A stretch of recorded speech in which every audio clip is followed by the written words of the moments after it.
time na Jaguar ni di nechi no. Yeah. It's Carlos so trend ba. Serious. What's the press conference? Yeah. Yeah, ba say boot. E be dwane.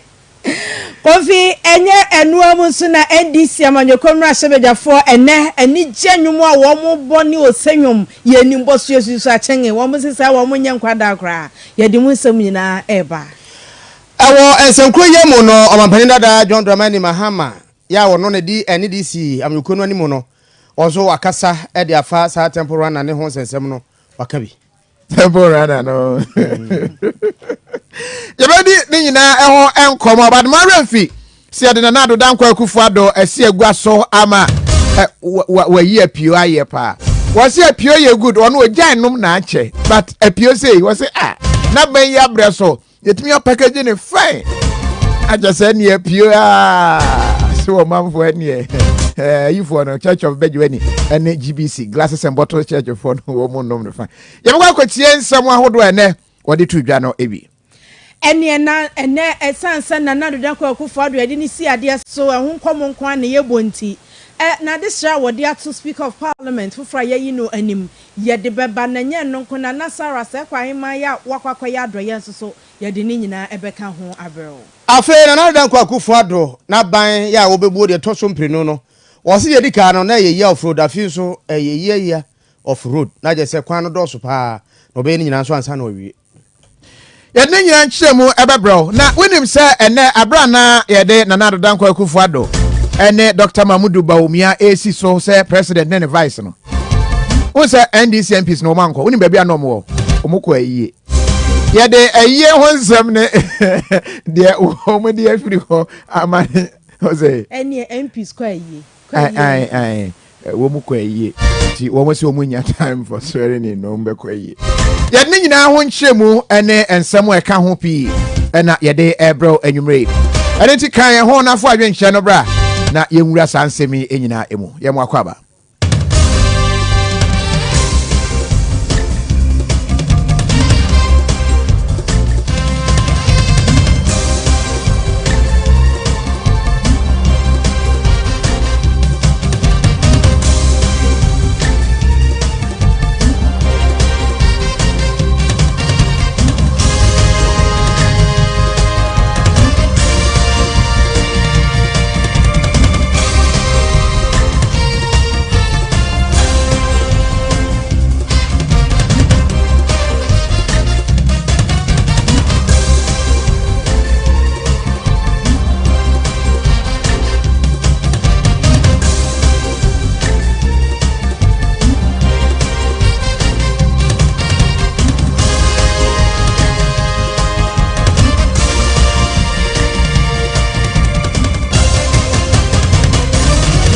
Adam yanwakwaba yenchase na yentie esem no enchemu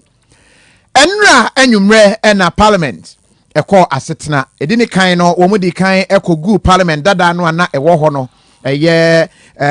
parliamentarians na wo mo ho a wo mo ye adwuma no wo mo adi ntwe nyina no wo mo nsan nwura foforo no emu ebi eni nti wo mo kọ ye majority leader kire ne nsem minority leader kire wo mo nsem kire nsentwefo mo ne ya ye adwuma sede wo mo hunu ye adwuma efa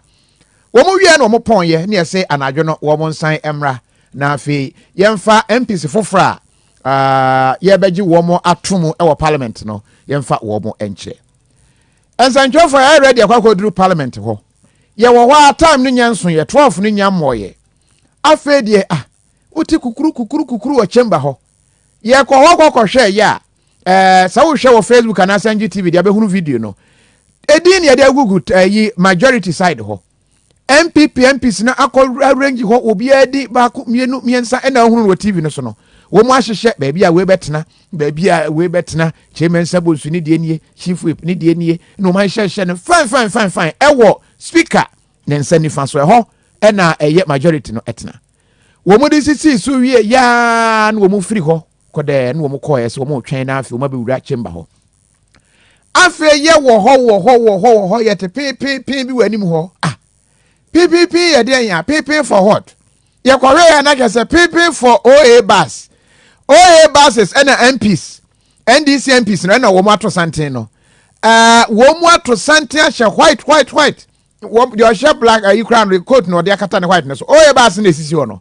ene ya bo wo ma afro mu hotel ene ye de wo mu aba ti ye de wo mu wura chamber ho wo mu wura chamber ho a na wo mu hunu se names bi sisi right hand side ho no mo se na say parliament here 137 jade na mo cha se mo ye majority amakwakwje sa side no mo kwa no mu pia ni nyina afiri no mo so kwakotna nti ena hunu wo mo no ena wo mo hwehwe wo mo ho arrangement alphabetical order ena wo mo hwehwe ya na ebisi Canada Japan sitting place where they be antimi antina ho ena no ye ntimi confirm ye se wo kwotna ho ya o secret nyina beba ti ne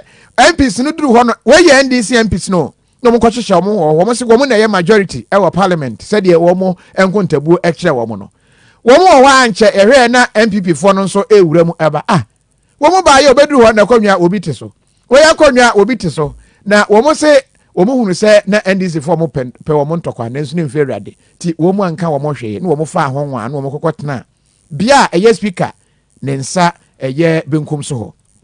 ti wo mo kokotena ho normal eye minority side ya ti se no wo mo agi atum so wo mo ye minority anase na wo mo si wo nya se bia wo mo agi bibia atum ne mom de te ne se wo mo percent tokwa bia ebeba ti wo mo efrefra ntoma no a wo mo gina ni mo ho ne ade nyina no na nko mo kopel konwa no so bi atena so mo koye no na chese abangba be ma no hari na idrisu ma no wo mo age ho ni nyina e de afa etete ho no mo se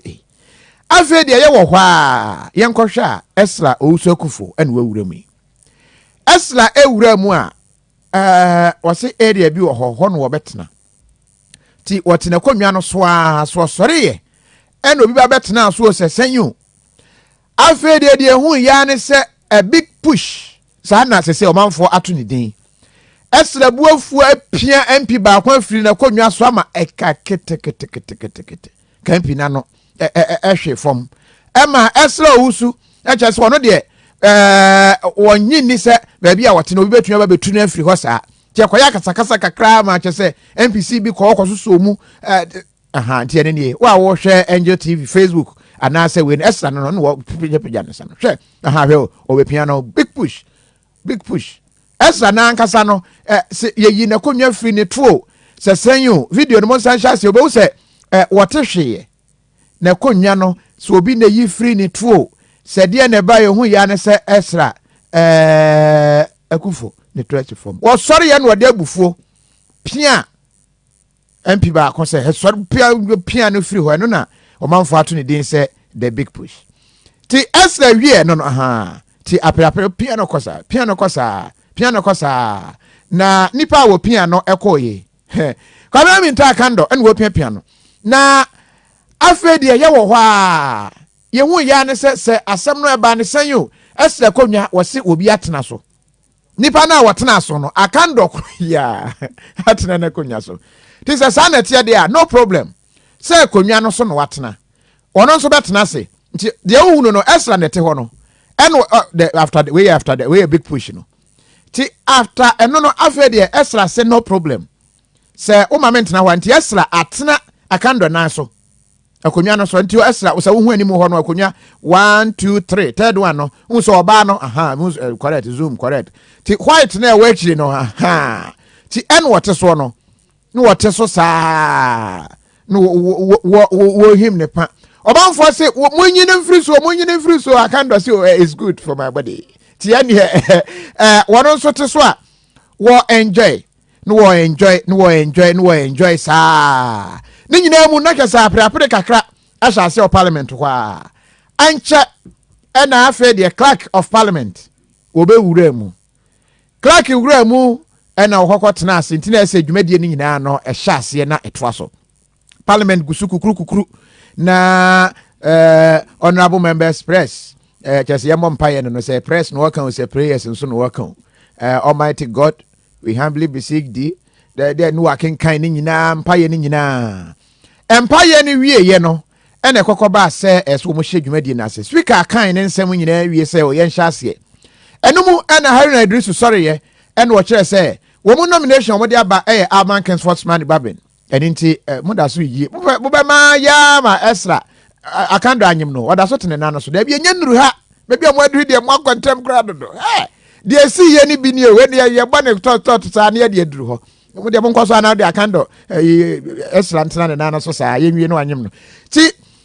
was sorry ye kire se Alban case sportsman babin en wo mo de no aba se o meye speaker na se obi second day enum a ena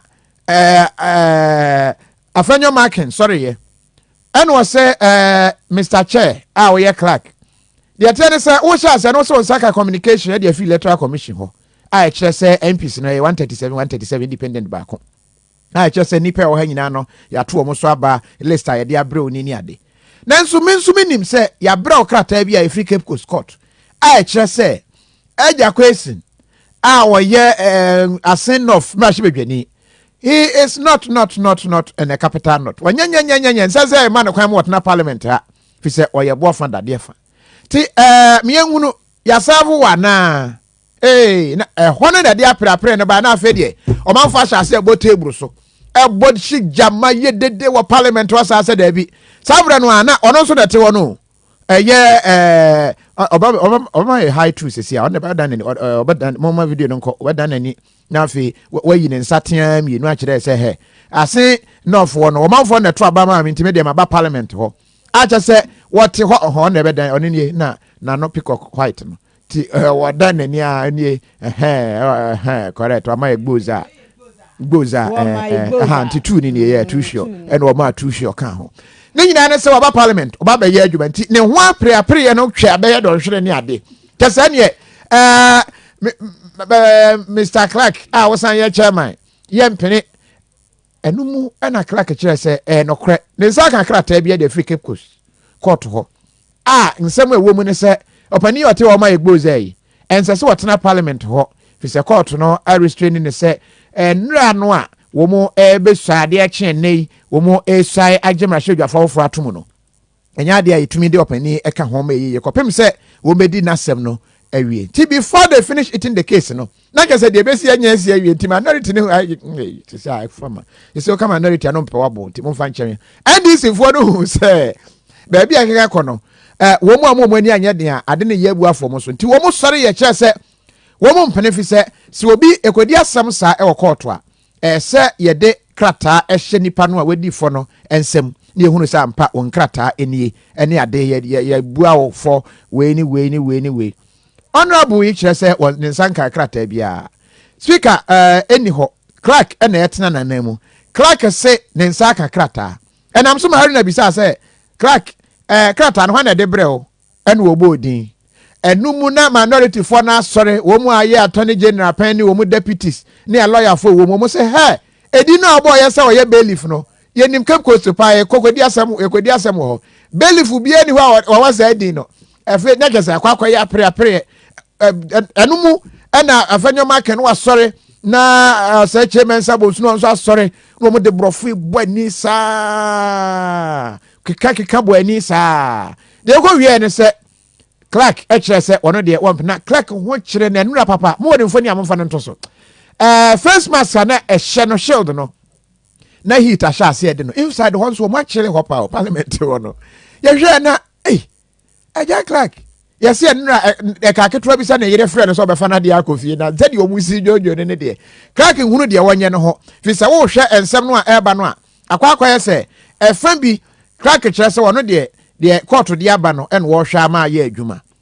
ena NDC MPs ne so kire se Clark ni sa tumi no se ye serve member of parliament no yenyan serve no nti de Clark ye no ase ono mom na serve no wo parliament ho a etiamra na chairman Sabonsu ene MPs a wo mo MPP side wo nso sorry agina mu e de mra no apem na kyese ne pema mpem saa e ko wie na kyese akwakoye dede wọ́n sẹ́ na anka no wọ́pẹ̀sí wọ́n kyerẹ́ sẹ́ ne nsankan bibia na nnu na Afenyo Markin etwe adwene si so sẹ́ uma lawyer ekọ court na sẹ́ wo wa nkwa lawyer no wo ho wo din mu na sẹ́ wuni ho na lawyer ni ho no mo a anka judge ne fa temu o ma esan sẹ́ wuni ho na o lawyer wo nti ena odi atemwo bae nti sa o lawyer ahia wo so onhia wo sa lawyer no wo ho nko ade de court ne beka atemwo bi a wo beka no e kan nti eno ne ma afei na NDC MPs no enura Sam George Jinidin asase de krofo da bi edu ba bi na ani ayenyan de wo sabu bottle de wo sabu bottle so nti de wo hwe ne yesa aprapre no a e koso enura anadwo no na eslow su sa hyase no wo mo pepere so ho mo kasa na wo hunu ni po otwe akonwa no free no to nti no fee said the one na da bi nya sure da bi no o yatika eno ode nani no o yatika because Collins Dauda so akrate ne bed nipa a wono te wo akire ho no e na atwe ti de o wa animu no a wo pia ne de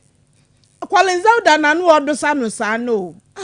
Katachi ankasa Collins na esla ye ne sa no owie no kokoma akando mom free rider yeah say Collins na wo de wasam konso nka ba mo obi free rider anka fama Collins wo de akoma akando enti ewusiafo ekwa aprapre sa ekwa wie ye no na akwa akoba say speaker de ogina na ogina se wo ma ne ntobi enti minority mo fa ncheme wo mo aye minority say no ne yenhuru ba bi a wo mo ntia ya na akama no sa enti NDC MPs no eye wo mo adwen se wo mo ebekwa ko hunu no clerk no ekọ ne kokodi nkomo ase he wo de court na ne na anya mane nto aba no wo tro aba wie na court so betwa ni ti a ene ye one court asem ti wo mo ne clerk kan ya na clerk si yo wo de ma te se na mo ka de a me de ma kan o se court asem ba mi kan ho bi o yo me de me nkan ho ma prapra me nsan ho na minority for na sorry MPP for na sorry wo mo chese da bi Mr. Crack, about the son, I can say, and so the one for illegality. We say, sit down, you yourself, you are illegality, just a radio now. Where they bring, where they are pim ways are. Eko ye omo trabano. Na abatwo no mu no, and a cocoba say, womu yi speaker. Na eye wanwa papa, till now, MPP for no drain one. Womo entia said the nam so, me cocoba sa. Yen kora pre ba ye. Afred ye wo wa de hu ya ne se na asie no ballot boxes no mo bonus downgradations ano we pim we na we ya pim we na we ya pim we apre na marshals no akofa box no ba ko ena we bua no se akokọ a we hunu se akroma e ba be fa ne ma akọ no we bua so sei they are shut under the armpit ena we bua so se se gidi he kukuru obi to no twene just say America say sa marshal no ena mi hunu na onantina otogu so tumu se ade no se table ni bi na pem ne hawo se pagya no epagya na hwe ho no ena yen chese o na ni enyan oh there be say e ho no stairs ya ho staircase as be bakum mienu enti woto no ma obedwerega afam enti sa mas anu say no wo say osa ba akire no obefa ne mpaboa ne sey mpaboani yiye se ehọ no ofro kosoro ehọ na clerks netena ansa na wasen afro akosoro bio ehọ na speaker tena the speaker tena bia ho no so all shine wankoto bio wankoto odene na awura mu sa shoe no mu so enti de wo hwe eya prapra ekoso e parliament obi na ye ba yi video bi we eye Carlos Ahenkra tema en wo Carlos MP wo di ne dwuma na nsan ya covid ba ye ne ho kire ne kakra a chese ebi se covid no onya bi no de asansan ebi mo ne ade ho nsem bebre e ba yeti nsem bebre wonya bi na ye twiro din obetena fa akono oso wa hye nose mask nti wode nam ba bia ye twiro din e ma ho nsem be ye bebre nkwa ye o ma bi so a bi kura nko dem na eja Ghana na bi ye fa samonya asemintia ma men koma nim no wan wan kwa yuka enti mpamoachewo video mo poso ma me video we hia yen pa de tie ne se de ntia yi se video yi ene se Carlos Ahenkra eko tam ballot papers ni bi ne box ni bi ache se wodi yi agudu adwane na ke se akwakoba se ade no se de akenkan na eko ne de se ye beto wo de ne ye ntome de nyame adom nsuo nto na nsei ni nyina adwane wo de adwane engu se ebeba pa se issue Professor Michael Kwe one major speaker na ba vempa de ade ne moye nyina ti wo hwe video ya ye hwe ya ye nkan se sa na tie but video no suggestion ne se honorable say chairman sabonsu suggestion ni e video no aye ba bebo no ya na hwe ni ye wo be hu arobi as suggest say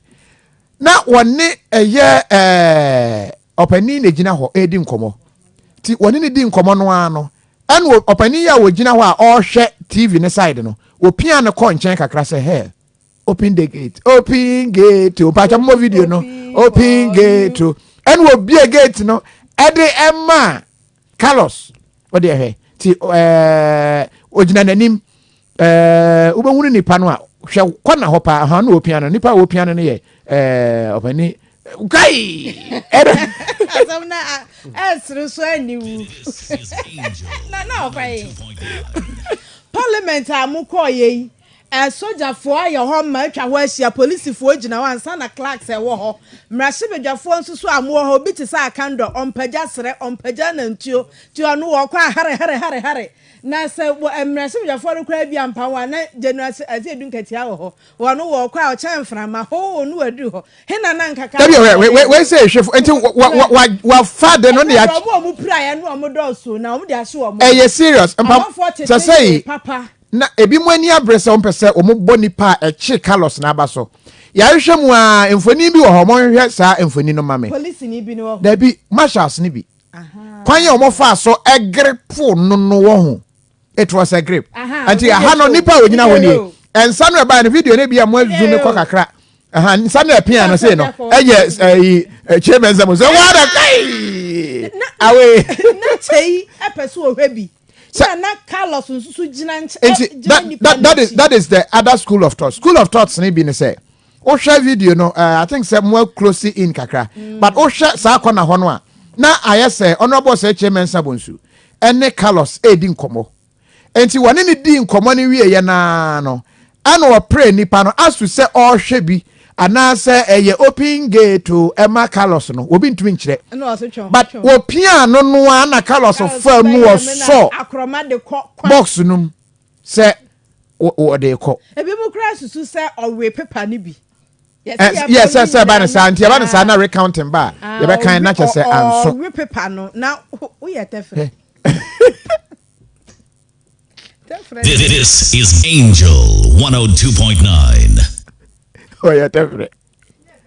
Nti nipa nsa no ete Appiah we no ehọ na Carlos fa ho and was sad num kwa or the dwane but speed that wo call ye wo inside ho no and na ma hunu say no kwasem Nicola wo speed pa aja kola ba bia wo bia ekia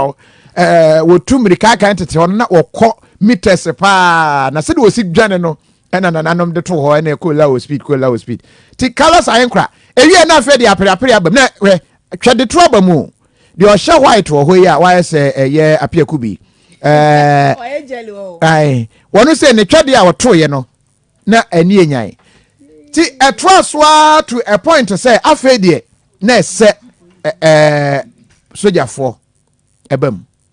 sojafo ba be wura parliament ho na afede wo mu na hwe atumi agade because ba bia na ekono na ade no ha adwen eye pa na yene opani eye Alhaji Bad Ibrahim yene no eni enkomo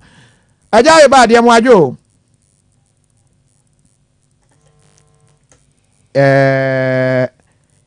yenhwe na yenye na adwen e wode sojafo no na ewo inside ho no hello ajaye bad ye mo akwaba Medasio on to Saint Kofi. Nya meda so hia me ho ye pa hu na me hu ye hia ya che.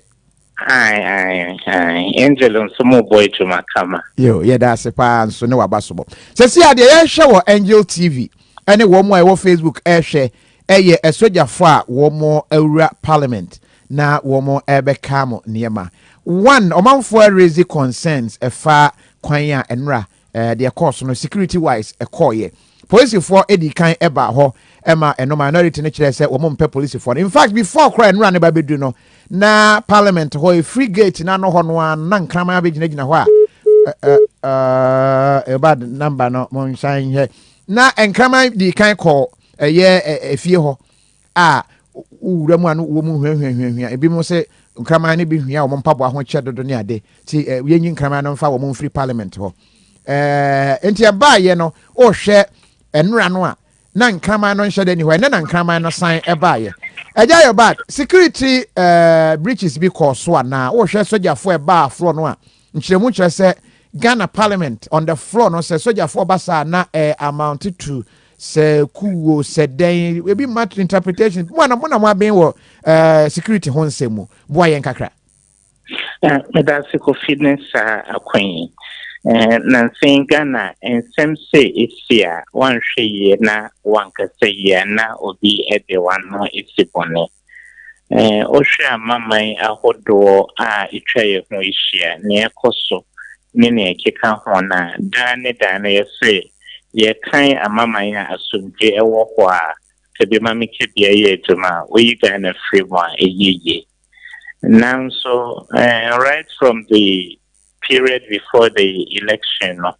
no tension rise kakra. And so we want for a share and paying for the asset. So Genibia or share chief of defense staff asset. Chief of defense staff and so ne Ministry of Defense, nene kika any diploma. And your military intelligence and defense intelligence. Before so, mine betuan a mombiano or mobile intelligence gathering. And baby, I Parliament House, I be say calculations to buy a bit me. Unforeseen circumstances in terms of security, one need to is here response on the base thing. And to be to say, I was standby and a contingency arrangement. And mind you, Kofi, a man who do more I'm paying for a buy, so it's been so for now if you travel for air attack or mobile brave, but can I say it's not looking so good because of terrorist attacks, so more paying a buy. And I will share Mali, man paying, and any share paying so. Mama, we was security challenges that are into before so moment paying be free or abano. Intelligence and security arrangement there into me it has never happened before we would have soldiers on standby. But the way I use soldiers in the secret chamber of parliament and a house of legislature and I am a Ghana team more for the areas of questions. Baby to say I would have rather said plain clothes security people. In Tianye be say marshals or more parliament house or to copy with problem now. You were plain clothes security people I bet me you saw more contingent. Mama be brave Ghana. Military uniform and Kasano and PMP it sends a signal of dictatorship and authoritarianism in Kikaon. It be areas of concerns. But again, Kofi, it's a general phenomenon around the world, say. People don't respect symbols of the state. Osha America, a whole United States of America, and Capitol Hill, baby, a Congress, Senate, a one, and Osha social media, na Sebe, Nipa or Monso, they don't have any position in the US. Obi Koya, Equatina speaker. Akonya so our Senate House. It raises issues these symbols of the state institutions to say legislature, the executive, the judiciary, and chair. So at the beginning of this government, he said court to be need to be equal court no more equal and be proceedings AE suspects. We can't fault the top security couples because of the unforeseen circumstances that Ghana we are definitely in a mobile contingency plan. Many can say by all means ambulance for now more on standby, fire service for on standby. We must now more on standby, and they found the need to let them into the chamber. Okay. It's quite unfortunate, but you can't fault them too much, Kofi. Okay, that means not ensasanke more inside, right? Anka moba asra for nanka saube to meet the Timemufuata the assure more because Usha US are more secret service and almost our national guard. A corner in terms of domestic security, send a Capitol Hill there is and during the day local security are more Capitol Hill and are more respond there, but in the night who say asra for a baho. And I think where domestic issue within the chamber Nankasa NDC and MPP MPs. Is it the first time Omonia exchanges to say? Over time, no, we should have learned the mannerism of the debate, and this is a hunk parliament as well. Not tension was rokaka, but I would have rather say Ankara form they should have been in plain clothes on standby to be able to create a buffer between the two sides of the house. Abrana choka and tawan ekoson. I'm not condemning the act, but the way it was carried, I think could have been done in a more civilian friendly way. So plain clothes security me I can say, oh MP Jinei and we did bread near Kotina Honine, it would have been better than seeing armed soldiers and then all the things that remind us of the dark days of military regimes, Nicoletas, Nene Kekahon. True. Alaji Obad Ibrahim, yada sapa and wadwen ewo asemi yada sipi. Obad Ibrahim security analyst waben ewo bambo ho ensemu. Nanso ni nyina ekwa wie ye no. MPP fo ni bi troma baben. Enti ema MPP fo no de no number no so te pa. Ekwa wie no se wuyi asen of na hwebadwani no a ase woka ho ase wonka ho na mu machire woto ye no kra de to nchen a still ano na abamba ben na wadi enkunim enam so ama justice question ni yeboa eswen in I, Alban Submana, Kingsford, Babylon. Do in the name of the Almighty God swear. Do in the name of the Almighty God swear. That I will bear true faith and allegiance. That I will bear true faith and allegiance. To the Republic of Ghana. To the Republic of Ghana. As by law established. As by law established. That I will uphold. That I will uphold. The sovereignty and integrity of Ghana. The sovereignty and integrity of Ghana. And that I will preserve. And that I will preserve. Protect. And defend. The Constitution of the Republic of Ghana. The Constitution of the Republic of Ghana. So help me God. So help me God. Speaker and yaswen in no. Na ekoko wie na twese enigesem na aba. Na yentie na acceptance speech. Abra yaswen in wie ye yaswe MPs nso in na acceptance speech ni. Order. I humbly accept the high and privileged office of the Speaker of the 8th Parliament of the 4th Republic of Ghana. In accepting such an honor, I want to first thank the Almighty God for His abundant grace and blessings on me and my family. Na yes wajatum was say wano na yire say president wife first lady speaker right honorable speaker Beyonce wife when we on no left honorable speakers ko anim yo yankwa yanim na Kofi and na Facebook so ye de te say ana comment say na ye gibre pa ai. But I don't know apre no wo mo mienu nyina wo mu di kan kontem mo ade ma bia nse wo mo akwotena ho mo se ye nti ene na share attention ase and we so bia ye ti wo mo mienu nyina mo mo adwentem kwatu prepare like say ti ni tio adan a ojeloso kwabra minta akando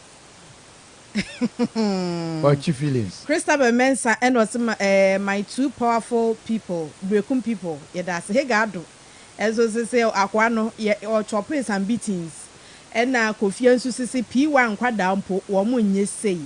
Erikus was e kwada de ase and na Kofi nso so san ba bio e dos nti e be hye da agevre pa na ye de ensem no aba na yanko yanim ye da so gina mrase bedwom na san hia ye ho abio e wo Facebook onom na NDC mrase bedwafo no e kokoto aba wie ye na nipa wo free NDC mu NDC fo bo ni din sei wono ene on pese wo mo to no so aba no mo gine tum mane ye omemra shibedwa kasamafo na so omemra shibedwa chami pani no wo mo se wono a ene ba mu nti ene wo mo nwum ni aba mu awie NDC bo she no aba mu awie no mo se hwe mo di NDC ba bedi agro ye ni bo so yesusua wo mo so mo nyankwada sa wo mo mpomu aden na yamane boni a enu anajo ye tifie hwe e wo TV so aya na no no so no wo mrashibedwam ho ono so wa na wasiri peme me da 3 am until about 5 is 2 hours pe enam de dae ena ne monitor de ekoso ena ene wode baba to dwa se wo se abansuma ne baba ne Professor Mike Okoye ena ekwa akansie mu e mansa na akansie no kura baba hyase no ena General Mosquito beka se wo mo po bi a ye friend obetu bika ho Harrison no waba sesi a wo hwe se de Aaron Makokoye aye na ne nante ekro brenti wono de abansuma ne baba na na opese eto abama no ene se eto aba ne wie ya ampa aban baben ena no awen ne no na eno ena mrasomedwafo yi ka kire Prince Bwadi ese wo mo ani age na wo mo nim de wo mo yo so Parliament yes Parliament yeah bia we ni ye Parliament Parliament we na ye be ka se bia opposition party ye to ye elected Speaker of Parliament the ama no kire say aban ankasa ne dwumade na obedi sesia no omo a omu ye so opposition no ye nso ye wonsa wom na ye adwenkyere ene ye ne mayina betumi aboa ama aban no dadwuma bi obeye wo 8 parliament bia no etime afoso na Ghana nso etime aye kama entimi she Ghana fo bo se saadu ye ye hu bi da na asi nne no ekọ akiri bebre hye ya bakose mu ekena anase ye democracy no ehye mu kena ma democracy na ebi ahu se Africa has a ye ka se country obu ye democracy pa na ye na a very historic day on my democracy Parliament address and pack a high muration bridge. The Shamra will have it now so year. Senior, the posted in forward and one. Baby snatchy ballots, ballot papers, bunch of days, but at the end of the day, the will of the people and prevail. The will of the majority. Yen the kind back and we are not majority side. A son is a near what you do while the shame say. Answer na ye pump the cities and then na ye majority. Na people before him start going lady. Omo ye machinations basically. Even them have grand who was a ballot grand in the sea. Na ye try democracy as an life. You see a percent speaker back there. That's what I eti NDC MPs no bi de odi kakasa otebono na timu se jama wom na yete se no omo kasa no na akane minority leader say on na ekoya majority leader Haruna Idrusu HI na yekwa ne chenko bisa ne se na adanti na obi ayaya swear in ceremony na Abansman Babi agina to we aka president na be de eche ekukodu ho no ma munu o ma ho ahenhan na wo se hwe na yekoye yi wai. Until this morning, we have made our mind. We are not participating in this. We, a presiding officer, is independent. So he will go, but we are not going. Because we are in court and we are challenging the legitimacy of the president. It only makes sense that we stay away from his swearing in. So we will not be there. But obviously the speaker is supposed to be a neutral person. So the speaker will be there too. Nobody was talking to us. People just assume that, oh, they have power, they have the military. You know that way they brought the military in. But we'll show the military that you could be holding guns. You are members of parliament. This is our town. And we will defend it with our life. And you saw it. They had to walk out shamelessly. Angel 102.9. Enti weyi ene ensamu amrasomedwafo no bi di tu dwa ekire de ntia ebra na mampani swai na be de eche swai no we dodge na wo mu ni dem hobie na Ghana phobia ni wo mu di nkomo no mo se de esi mrasomedwom 8th inauguration national de no krania mo hu se wo mu jede ni mrasomedwo bia eye cheap salaries nipa bi pe no kwakodi amanyoku bi achi ene edom kokotra ho no ma ene alawa no omo age bum na omo de egu ombotom afemfie na na chi no omo asan age omo esgracia no omo de ko enkwadaagro nko enkwadaagro wo omo ni so wo mu kirem omo say enyoma ekoso bi ti se Carlos Ahenkra ya omo so no Carlos life ena wode te parliament honom ena omo si no kure ni sa wo hwe nema bi ekoso honom a wo mu nsasi fom pa New pa ye very na me ne me battle asem obusans mami na yesi yen hwe mpanifo so na yemfa mo yen so ye brana ni mpanifo yi ye nti yen kwala ne se ye bi ombetumi atean yen ana nti de omo ye yen de in fact omo anye ni ye kura because enkwala ehwe ti ade omo ye ni nyina enkwala ne so piki mo afa me ba ne busans nti se omo nkwala nso ko sa na nti den na yen mpanifo no ye be ye den ye be kan into no munya bibi papa ma yenso yenhwe so nsua enye na za parliament for the omadane omho dentistry for wo mu ye dentistry for complete crutch for no mo ye kire de omo ye nyansa ben ewum nyansa ben pa na wo sa de anim gu ase kase pa no mo gu o man no into no mu ni naro mo mbra out no mo pa o man ne chew no mo nya omo ho se omo ye mpanyifo Ghana ye ni future because mpanyifo omo di anima bi ase bibi enko ye no mbe chire no mo ye niama ensem because me who be that say the whole parliamentary our country ballot paper say we dey dwane ye chance ye titi obi atade ama obi kura na mu obu we ene Ghana fo bi adwenkyere na ya atwene boa ene osan ko bi sa Ghana fo se enti monsa si fama monum atosa no mo hwe bibi papa bi kwan fi omo ana ene omo se ane afia ba ye to ye no wonim sa mampani ya so ene India na so na ninye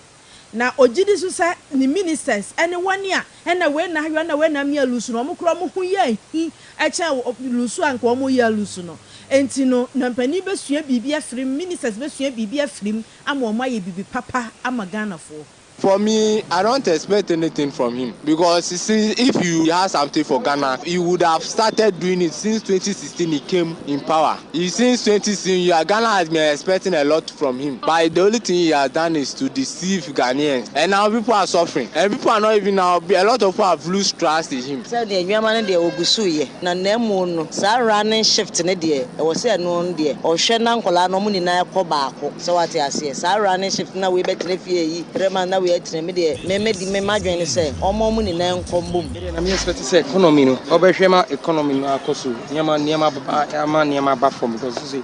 every day you ni me na ehia on eti se mutie ye ne a ade Ghana fo ebisa frim ho se sia ya mo hye mrasebja foforo ase no na wo mo abobobo bi so no adesima ma waso eguso a wutie Angel 102.9 ohwe TV ne Facebook ni nyina bom ebrekro no a kase ne isa twa ne ho Rejoice 101.7 emem to the world me abebre Shalom 100.3 and Africa kire 102.9 case drobos bampa ye barakesi me api fa kase no a enya sam ketwa kra na ensam ye koso man mra hye bedwafie mu ebisie ye nkurasesem ebisie ejese hu de ebi kwaza ma bia influenced by something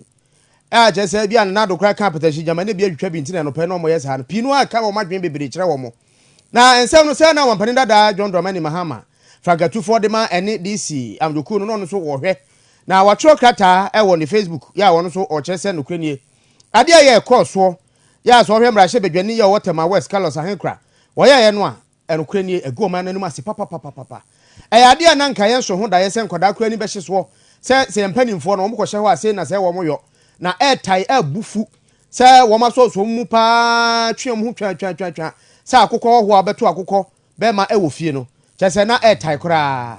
eno na ode atufo a chese no kure ni se ko ban se ya na chese kemam ka bi ya de ya adwuma na fe o ma ya mamra constitution no a ye nyina ye de ya adwuma no ebi mu abusu kora wo mo aye ne tantanta tro kan kora eno nti wakasa a chese entwa yie wo wie na ode abasobọ ya akono efe na ehu twa wen de ema ene DC kokos se o ma ya dwumadene o ma ya de papa se yo ya ye mpre we won we lose nyina achi no o ma tima coordinate titiri owura bi ti se Muntaka Mubarak papa na ko papa amene se achame ne dwumadie no ana se dibre na ba bedi o mo famu a na je se wa ya de a ehu twa na ye ka se wabo ma ba so a je se we chire pefe mpo se aba ya o mo to ye na je se nkunudie eye ene DC4 ede a we ene de owura John Dramani Mahama ede atudwa na wo ase na ofonsem no mu no omafo be kai a ansa na wonmo ba beko akwakogu the 7 parliament no na che se yanyane ntie se wonmo de akọ high court ye wo Cape Coast ama enipa pinu aka se ne papa ahwe ya onya kwan akura nwura chemba mu wo anansem ba won che nyini ye wo ha ye se papa wono so wababi wono kwa de ba ye no mo mani fra kente a je se wo hwemfo ni bi kura bonse duba bie no na owura Johnson se du katia kura ne nsa se nipa wo hwa ye ni twa kwa mu no etia ne no ne namu a wo fa ha no kura ne nsa fa no kura nsa na ho no am kasa wan so ne sa so ankenye udi agro ba yira mako akwa yira da etie no no ade ne wura mu kakra di ko wura chemba mu ho kire se na betina na wo mu gusua dwumade ne be ko so no an nipa ne bi won bi afam epeja ba se na branch otia ne mo pede enyo ono na yesina sem wo court no a erinti ontimi man friend ho so ye emerse bedwane atone so aba no na wo mu kwankwa frɛ Clark mra Clark nso se ba ɛhɔ nkrata sem ne niema ya ɛyɛ ntoto administration bibia hyɛ ne nsa etu ono na ebusa no a obetimi akansan sem pane se aboa no bepra efriniti wo mu frɛ Clark bae na otitiritim kakrakra o se ai se kasa na gina ho so krata de me nsa ka na ayi wanya wura mi de obetumi aye na mum akire bi de betunu bia ono anasem a de betunu bia ono anasem sese na ne na Clark 2 minutes sen che se ne senka ya de ankokọ ya ampa na je senka NDC fo benya 136 na kan bi penya 137 plus independent emfa nkomfa ma papa no swai say I also ka I ni bi na we no manfo se ne sa consequence kro no ye hwe se de ne beto no anye bia wo me ne begina mra nim ana se bia wo be ne den na katua ne beti so de pa ne consequences ne pe bia tie we ntina nke ekọ mra nim ni ya wa bene pa won sem bia ti se mu eye lawyer Oscar Asantinro na nka won kire ye mu yie emfa disua kwan so se eba se yi a se nipa yi wabuko tomra so ana se nipa bi na ne yedum safo no so ho betimi abon mu ana na ya bona homa mu a enya de ayensa eka no nti me flope e de ama Kofi ya transem no so na mo mesra mo adamfo ene eye Donald Trump e wo Facebook no mo hwe na mo hu no a wo mo atome nkrasa me kan kyerɛ mo se mamo nwore na wo mo ablock no wo mo se wo ye training dodo wo cause confusion wo Facebook wo ne Twitter sa ti ne nsam wo twetwe no wo mo delete wo mo wie no mo ablock no ne block no wo mo asen a extend bi asen aka ho bi se wo mo hu se wo mo gya no sa bere ahwe a obebo America ti mo a mo se mo oyam adam for Facebook no se kwa baba samu ni be din komo no Donald Trump no ya block no we nim say Twitter and so kan ho American Twitter nti na want no okay Facebook ne Twitter nyina say ya block no Twitter ye 12 hours na Facebook ye 24 hours the Facebook dey no we yes na betwere se si asan extend maka asan atwere we extend we dey bi aka ho adofo so otwere nose wo there be o say papa no ogya na sa bere ahwe a obedi bone say osusu say Trump tifie ni nyina otwere notes time no amana ntwere nto ho o se na ko hwe senka after the see ye na ne nkofo no kofro wo tete no mo ko skirmishes no ko obeba we kasa condemn ba oba na say omo fans ni ade ati ti mesramo wa ye wadamfo bia no wo hu account foforo bia sisi ase bia o ye account no nkata kura wo mbe ya attraction baby kura de o ma block ni wo hu ana afiri they will take it off then he will become useless yentua ensem no eso na na dodan kwa kufuado ya so an infinite but ansana no na emranche bia kopa wosono kakra kabi very very big elephant wo mu kura no we na exclusive obi anya ntwa enne ahomachi ena na nkomode ne ko wo mu piano de ne nam saa wo mu atumi abomoden cross first police post eno ewo eye electoral commission ni mu ho big elephant to kwese pa wosono no a MPP eye ni bibia na wodi nkunim ni ade a wo piano de ne ko no after wo mu do Ridge Hospital ni mu ho asojafo akross se wosono no se search no ebia na enye wosono keke ti this is the elephant they push this elephant how much no no this elephant didn't get food to eat ti enne wosono we mu amanhu no ho na mu bisa no ha na ehu no in fact this is the elephant this elephant finally was returned to sender to the kokoba nti e ba no sa na mo akọ honi you see this this Chinese movie this what's your son maponkoko unim say there is a movie na nkrofo no pese invade obi krom na omoye ya omoye ohoni bi etese ponko say wo de kwa akoche say na akofo ni nyina hihim anadwo no omutisi krom ho ni da ho Ti wa hunu ne se ti be so we dey say oso no statue keke nso hye. Mama ye need da ho ate. Okay. Ye ntena ma bibia afa ya sa. Ti de koba nti oso no we no it was returned. Ti bia na hunu wo ho a na anopa na wo mo de na eba ena soja for say mo mfa na ma na wo sono no wan hwe obedu bone. But nanado ene woso afna mu eshaye eka ne nsem nyina se obehwe na wason wo man Ghana kronkron mini video ne du ba bia de afna ne hye ne nsem no hey na mo fi sa nanado afna no de be ye gema na so ne nsem ana eba fom it's go quick no de man no say hey je anything na okay John Muhammad on nsem yenu ne som but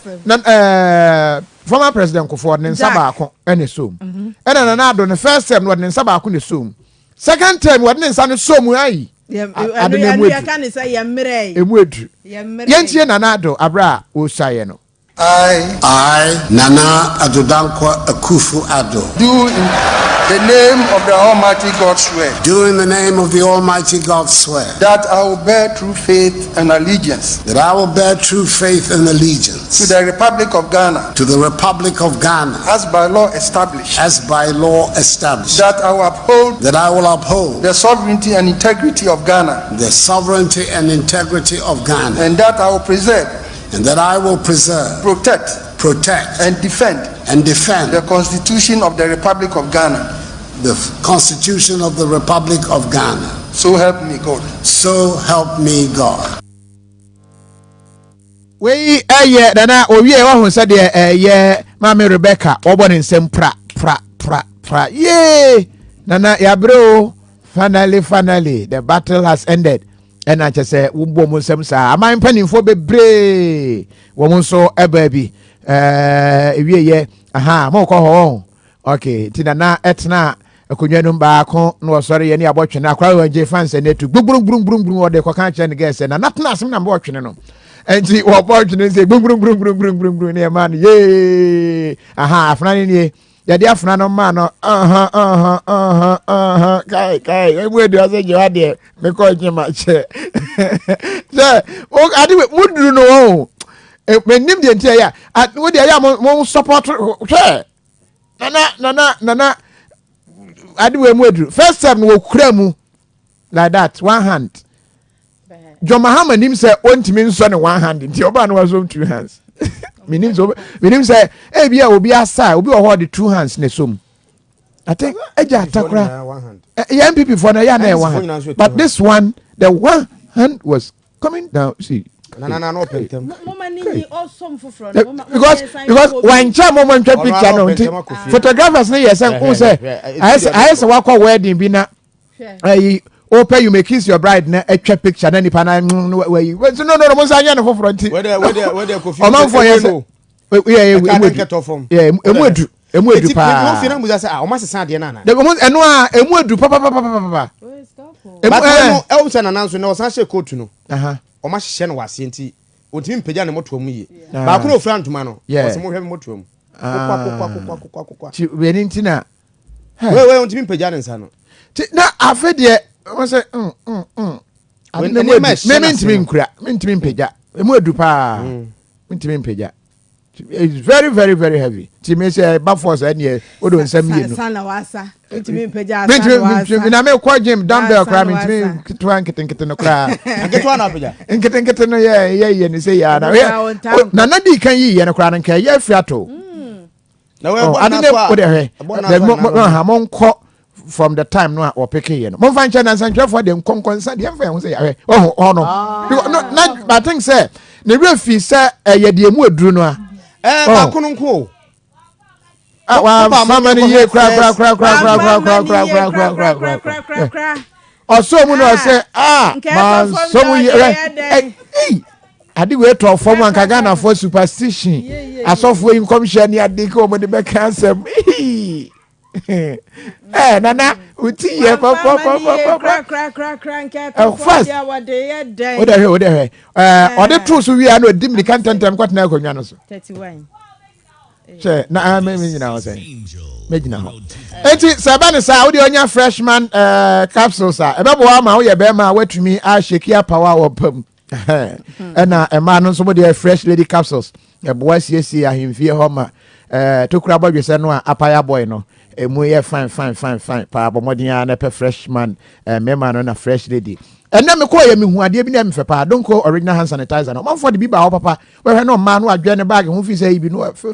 bisa sa de omo se na e fine eno no uyusu a akọ no wom fine but ense won sa ho enti eya na we yusu adonko original hand sanitizer no ena ye papa ena water chill natural mineral water ye no mu ni ye nom ne sa na Prince Bwadi eni mutala edi nkomo and watch us a one parliament sabre no a sojafo no bae se hwane ma sojafo no bae hwane ma sojafo no bae no wonim nipa o ma sojafo no e bae na one day why ready we ye ntie ne nsem a mutala de tu bia no ebi field candidate for the first deputy speaker and second deputy speaker, they said it, but we wanted to show them that when they take it low, we take it high. We wanted to demonstrate to them that this country is a country of our birth. It's a country that we love, unlike them who are desperately looking for a power. You have someone who is fraudulently declared as the president-elect. 8 people have lost their lives. He didn't even see the decency to condemn those who killed those people. That is the kind of person they have fraudulently declared. We are challenging this case in court, and what happened in this house is the clearest demonstration that it wasn't only the people of this country who rejected Mr. Nanado. Even his own MPs rejected him.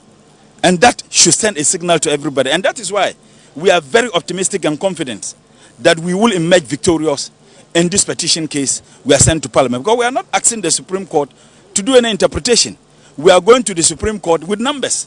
1 + 1 can never be 5. Because in Jean Mensa's world, 1 + 1 is 5. But in the world of facts and true representation, and the world of the Supreme Court, and in the world of rationality, 1 + 1 is always 2. And that is why we are confident that we will emerge victorious. The field candidate for the first deputy speaker and second deputy speaker, they said it. But we wanted to show them that when they take it low, we take it high. We wanted to demonstrate to them that this country is a country of our birth. It's a country that we love, unlike them who are desperately looking for a power. You have someone who is fraudulently declared as the president-elect. 8 people have lost their lives. He didn't even see the decency to condemn those who killed those people. That is the kind of person they have fraudulently declared.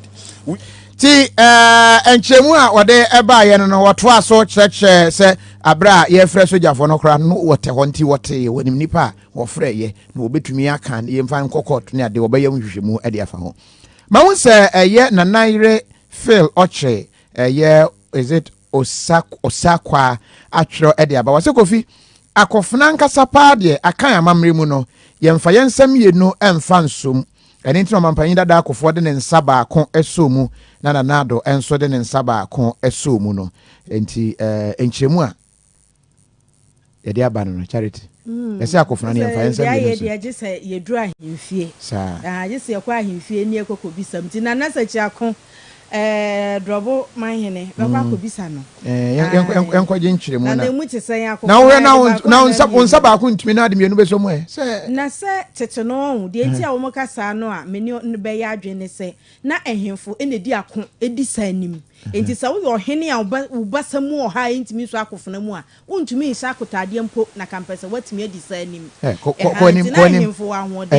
enim why yanku enim akirem benya asem Mampani Nanado Danko Akufo-Addo ene de ato Speaker of Parliament Alban Sumana Babenanim se wosre no ada se wo mo ba be ye adwuma bomi wono na wo mrahye bedwamu a wo hwe mrahye bedwa nhyehyɛ so na ono so ye mampani bibia ni obeba wo mo na so wo mbebedru ni na so obesre no se obema ne ho aye ha na waboa na wadwe oman no ho enye se bia manyoko ya wo firi mu mampani Nanado Danko Akufo-Addo atwe nyina ya dwen siso se we ya bakosem Sama mpani beti so na mrahye bedwa de odi animu no so amanyoko fufuro mu wose wei ni de adi kan akora nti akwakwaba ne saa no ase awe ne so alusu enti ebasa ebema ba kwa atimi abɔ ne yɔnko aboro ne saa so nti na wɔtwe adwen de asi so sɛ Alban Suma na Bagbin wɔsrɛ no ada ɛsɛ wɔmoa no ɛwɔ amamu a ɛba bebu mu nyɛ sɛ bi a wɔyɛ no papa bi anaasɛ wɔde bibi ɛba besuma wɔnwe ɔman no ho fɔ ɔman no ho dɔ eni animu enye adwuma Nana Adodankwa Akufo-Addo. I must at the outset express my warm congratulations to my good friend and colleague of many years in this House, the Right Honorable Alban Sumana Kingsford Bagbin, on his assumption of office as the Speaker of the 8th Parliament of the 4th Republic. Nearly 3 decades of devoted service to Parliament by you has culminated in this moment, which has seen your elevation to the 3rd great office of state of our nation. Together, you and I will be chartering new territory in the governance and politics of the 4th Republic. For this is the first time in the life of the Republic that a president from one party will be obliged by the exigencies of the moment and the will of the people to work in all sincerity and cooperation with a Speaker of Parliament from another party. I'm confident that both of us will be guided in our relationship by the supreme interest of our people in ensuring good governance in the ordering of the affairs of state.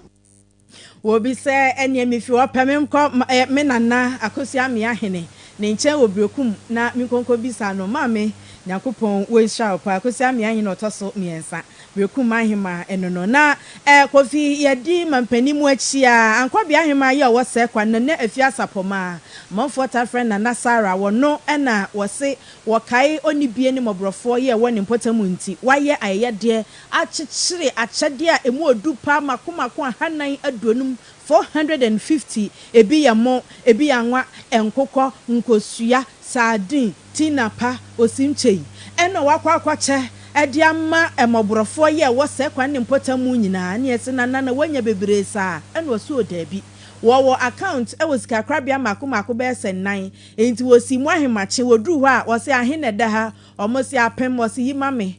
mame adokwa business bi wo se mfa ho yimame eno wakeka ne kakra wo nyina bomu a wode atoto ne ma no nti se wo amuhwe wo Facebook no Ohemaa nipa wo ye wo mo moa adoye e wo se kwa wonma si adunkati akrom ewonie Nehema ya ankwabi ahema wono ene ya yede ema akunafo mrewa ene mobrofo ya wo se kwa no nti nipa na wo mo gi ayede ni bi ene omaninie anwa Viking no eja Ohemaa kakra onya ye no nage so obubu egu ntuam ene se nkosua ka ho emo ena wo che ede ama wo mo a na Ohemaa na atutu wadenchi agusu no fufuo egu ni komu okita pese kokko no kakra aka na wo pese kokko no mu a wodi gina ho no so Kofi kran ho no obebu adan so se me manti enye minti na Ohemaa momie konkotie wo se de nti oye ayede Afida refika na mambo abaye ngakra de ka ho ne dia ra ne mana dia ma wo mu aye wo se ya ye ni nti wo ma wa mana ne no ntimi amma ya na ye se kwa fonum bi wa amana ne ntimi frefe wo ma ya de wa ye na afi yankara no san ya ye ni wo ma mi amma ne na bisi ba no mana ye fenu na wo mutimi ye kakra ntimi de wo ma ko ma 425 na wo mo be ye 500 na binu mu ami amma na ye ya na wo na ye wo waso diuya rewabia na onimu nso wo nanano na kwenya mieni na o maseta no mu aye yere ho se wonye se kwani kura na motimi abaye ma me ba ya ebetimi abaye yanka sana mi tani amakofe o se enti wei Oliver Yamani Bonia wo sunwan na wotisi mu a nano ne asedunkati akrom se kwa ya wone na Ohemaa akoka ne ho ema ye de ya wode ma wone a eni bie ne mobrofo okotwa ya wode bre na Oliver wo kɔ no de na de kɔ wa fa hwe anko Appiah boko anim na mo messages na bia no ya nti ye nkan ye no why akofuna no obisi anya no kre eye no aka mamu de yate eno no se de nsaba ko mo amo twa se na kom de na ba ya nche no koso in there is never true say e kom betumi amana ba form sa ade na mu adu me kura me ntumi nsom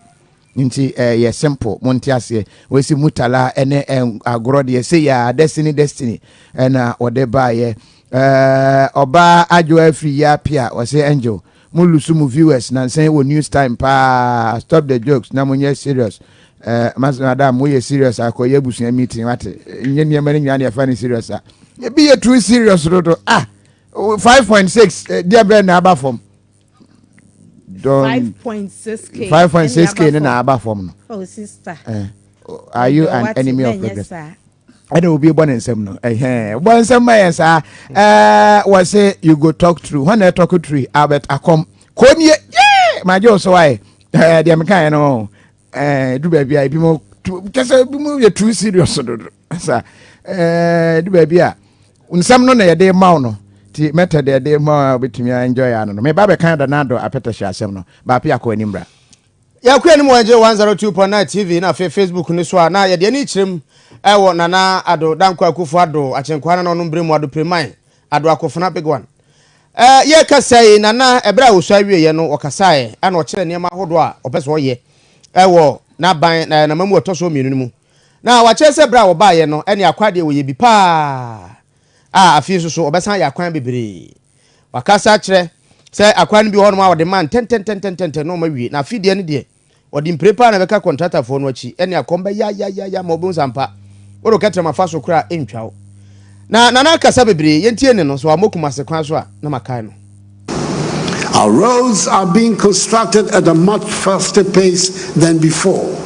And yes, I acknowledge that there are still many more kilometers to construct. We defined last year as the year of roads. This year will be the second year of roads. As we continue with our focus on dealing with the deficit in our road infrastructure.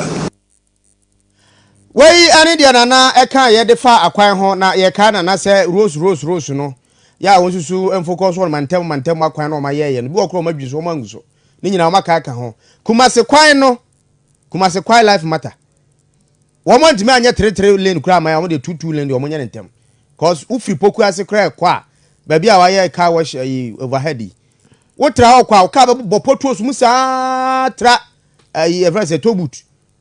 achi sare konsum junction the same amana ntina na onkai baby a walk kan wa hunu ho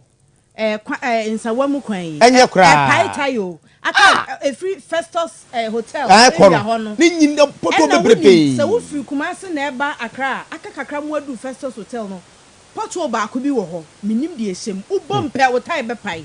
ubom pai ye na guy bi ewo left one oye organizer ya da well position e ho ye me ko na me ka say am nei pa oso eboa me pa ba Kofi ade a ka no he wotra ba ko na ba aso obi ahira tutu kwan mu na yeah and your friend dodge one get 3 free your biology I want you to be sound the economic importance of cockroach answers now about training being say it will eat somebody's books and the person will go and buy new books temporary no every obi booker wa ko to book foforo the nipa no oton book no anya sika ti portfolio the economic importance ntina akwana position no o time ye very bad yeah no but I wanted the first spoke asene we no ye bom pa ye safi o re interchange ne plan no a wo mo adwi kwan no ho a me nse bubu o man for stores ne ade bebre enti no ebe ma sa 3 lane no a wo mo ya tunsa wa mu no ntem no ne be sere se wo mo enye man wo mo yedu nsa wo mo nya hwe they can do much better than that wo mo du nsa wa mu na ebe join the two nsa wa mu every nsa mu ho ko no ho so e lane am for new road e wa kotoa eno so na je aka no the aka na ye de he the aka ko fa nyina mu ada bia traffic wa nyina mu no any different matter the all can happen na me for wan ka so ye jabi mo ba ya mo de mo ye mantem mo si ya ofros they should change your tongue.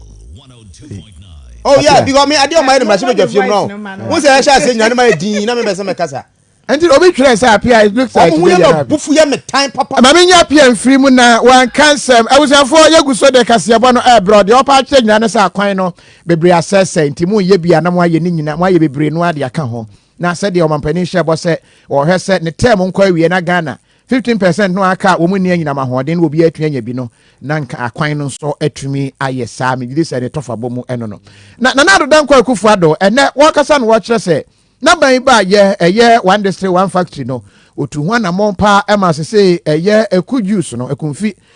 juice no a wo mo eye ho fine no omanfo no mpa ne mpa ye ne se nche ubebie fridge bia wasimi na mini no obi a hyem na ye no we no saa wase wo ye no to nchen a se say apio wase wo no wonum bia che wontimi ni hu adanse kesi bebre but wakati say Ghana ye pio kura no as a kwa international level. In this same vein, I expect the locally produced Eku juice, one of the results of government's one district, one factory flagship policy, to replace rapidly the imported fruit juices on the shelves of our supermarket. Not because anyone will so decree, but because the quality of the locally produced one is as good, if not superior. I doubt, Mr. Speaker, that anyone would ordinarily mention Akweteshi, the local gin, as a possible item on the world market. I cannot vouch for its taste or potency, since I gave up alcohol many years ago. But I can say that the made in Ghana and beautifully packaged Appiah I have recently seen can compete in the most sophisticated markets in the world. Enti Appiah Ghana Appiah to the world. Ti GBC for no glasses bottles church for no. They say Appiah eno hunu no home for ni no. Wo mu bu ne tot we ye VC10. O say dry bone call for no. Dry bone call for no. Ye Ghana Drinkers Association for no. Say there you say mo dia mo Appiah no. But I can't it no. You say abrofo ne ba ye no mo nim say ye Appiah no ye fine pa. Ti e bi wo kra wo mutumi bra say emi eno mu Appiah na enye fine no mo gine nyina no mo kosone so no mo de ye ensa fine ne ade a wo hu say ye de ne ye correct no ma no ma da no mo da ti vodka no mo de aba ti wo mo say ye say correct one we say no say o hwa ye Max Kofi dwuma wo ne gi hokofo no Appiah no wo mo dan different papa yeah Kofi Ghana ti me gidi say no ho asem na no mampani kan ti Ghana ye Appiah no Oba ye no so kra no enya Ghana nko na nani wo say ye de Ghana no ma no bekọ aburuchiri no ono so hia no pa opushi pa maso obo adwuma but as I was a food and drugs authority friend anado na ere awi akete na ya Appiah ho ayi that be a speech because no any advert no yeah last me ya me ko ka donko obi bom abeti wo dem ha say dem ko ka donko 1 2 3 na say donko 1 2 3 say eno nso ye be export adonko bi tese ye be export ye de akoda da do there be ye de bi ka ho bebre ye de ko eni adonko black no ni nyina akoda da ye export bi Ghana fo no anom ama o di ho dance enti ye export bi ko eno we de kan e bi anya advert e story ne de kan say no mampani de no kokko ye no kan the way does it enti charity ko tunu men show minimum yanku animu yaku animu nana adodankwa akufo adrado preman na wode ato Ghana fo nyina animu se mentena se na nhwe na bibi kwachewa se me de me ne ho me se ne hwan ya me kwakoka Easter mama sika matema na asemo ka se ntuma bi din ye friend mi gina nya ben so mi hu ntuma ni bi din da mi mani hu bi da o se ye friend mi gina nya ben so na akwa ya hu mi gina nya ben so ni na ate Ghana ha bibi kobone a na wachiawa no na wo hwe ne sa wo se wo bia nka bi wo se bibi ko na kobone a twinadwe si so no onye ne yie no ya wo ye ma ye nyina na ente sa so mpo na hu se bibi koso na ye de bi ka ho na ebe ye yi a eno so ka na eso de kokobo ma mo a so obi hu se bibi kobone na wo bi kokoka na mo twema no fia ja Facebook ayafuo nti na ye di nipa kora atem no wo se mu susu mu hwe yie mu ma kwan mu ma nkrofo no kwan na wo mu mie wo ma no no mu sa no hu mfonso a wo ka mie ye ne yie. Mr. Speaker, the sheer can-do spirit of the Ghanaian, which I have witnessed all my life, is the bedrock on which we can build the Ghana of our dreams. Indeed, 4 years ago at my first inauguration,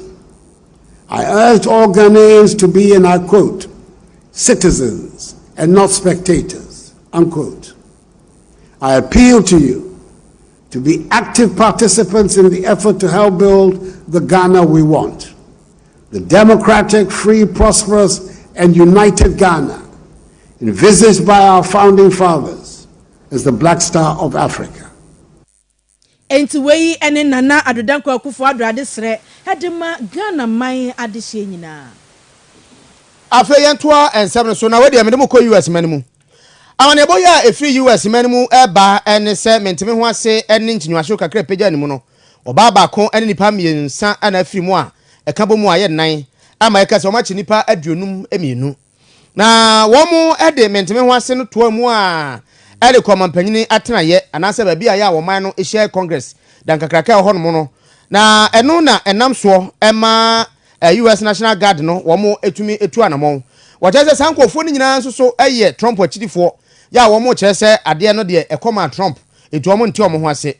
na ni nyina mu no mguso wo mo kai wo maba no a na nso sina sankofo yi mpene so asemi mani mu so tintintintintintintin enua wukuo ya na ene na chese adaje ni poso kra wo mo chese abato no wo mo to ne mu ana ho enu nti wo mo do mo hunu se Trump no a all the way Trump won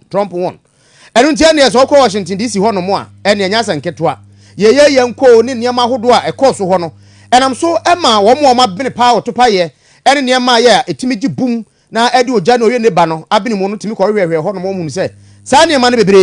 e wo ho mo se sa ya chese se nkom ho anya ha ke bia na on person be di bone anisa na so ye kasa yi wo matumi ahwe ama kom ye kakra aba ho no mo a sa nipa na nkom de basabasa ye ne ade ekoso ho no mo no wo ma gechire mu bi ametuo nso akasa nipa nan a ye kasa yi wo mo entiase ebie wo na asem no chese sese o mampani oto so aba eye Joe Biden no ene watro de ato ne Facebook ena fe television so a chese sa ne ma no ekoso no osese etuntwa na babia anye din sanse ono opasondwe. I call on this mob to pull back and allow the work of democracy to go forward. You've heard me say before in different contexts, the words of a president matter, no matter how good or bad that president is. At their best, the words of a president can inspire. At their worst, they can incite. And therefore, I call on President Trump to go on national television now to fulfill his oath and defend the Constitution. Wayachi ena Donald Trump so watro also the video bi post our Twitter hono Twitter account ana de ato wo mo aya wo mo bahura wo US Capitol hono ni nyina se wo mo hwete na wo mo hwete akohene de ono so edit honi. I know your pain. I know you're hurt. We had an election that was stolen from us. It was a landslide election, and everyone knows it, especially the other side. But you have to go home now. We have to have peace. We have to have law and order. We have to respect our great people in law and order. We don't want anybody hurt. It's a very tough period of time. There's never been a time like this where such a thing happened with when na chim fam wa ha fancy ha fa wa ha monko fie ma monko ene ade ye pasundwe ni nyina Mike Pence enso so ade atodwa e wo ma no da obo fidi kase so a kire se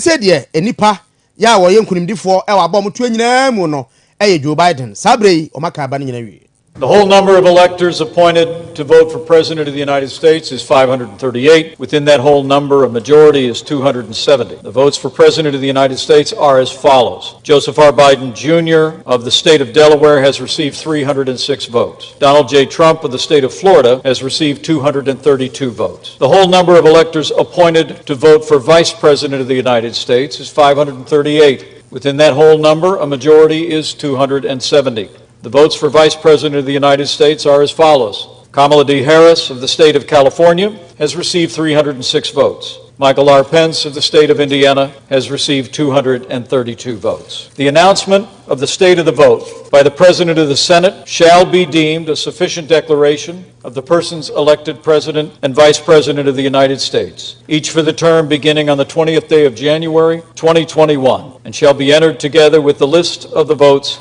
on the journals of the Senate and the House of Representatives. Ore wama wie enti wode no disem nyina no ana Ghana de she America fo patie ni wiase nyina no wode atodwa no Ghana. That is I wanted to be a reporter Ghana for America president in the next 6 months in US. You have to prepare my transfer letter. Broadcasting live from the capital city, Accra. Angel 102. It was on TV. What I said, telling about all your entertainment. What I said, just tune in. So, mafi odo yehu. And so me frewa ya umfa. Oh, se umpe mi bien so any account. Obey se kuma se masa. Now you have no choice than to switch up to Wasborn TV and stay connected. Wasborn TV.